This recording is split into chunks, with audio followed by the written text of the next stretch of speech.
Hello everyone, how are you doing? This is MD Tech here with another quick tutorial. In today's tutorial, I'm going to show you guys how to resolve if you notice your audio is crackling or popping on your Windows 10 computer. If you're noticing crackling, static, or different popping sounds when you are using your Windows 10 computer in regards to the audio output. In today's tutorial, I'm going to show you guys how to hopefully resolve that without too much of a hassle. And we're going to go ahead and jump right into it. So we're going to start off by opening up the Start menu.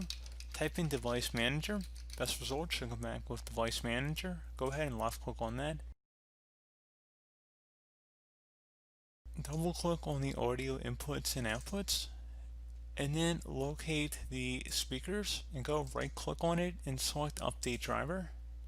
Select Browse My Computer for drivers. And then select Let me pick from a list of available drivers on my computer.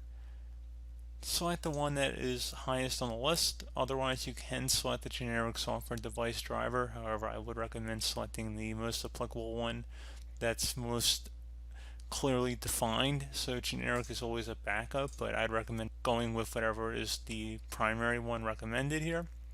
And then select Next. Select Close. Close it here. Another thing you can try would be to change the power plan settings. So we're going to bump up the power performance settings to high performance.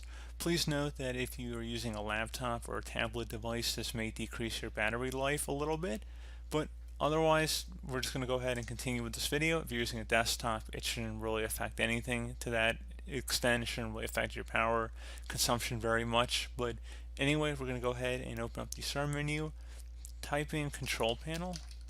Best result should come back with Control Panel, so go ahead and left click on that. Set your view by to large icons and then select Power Options.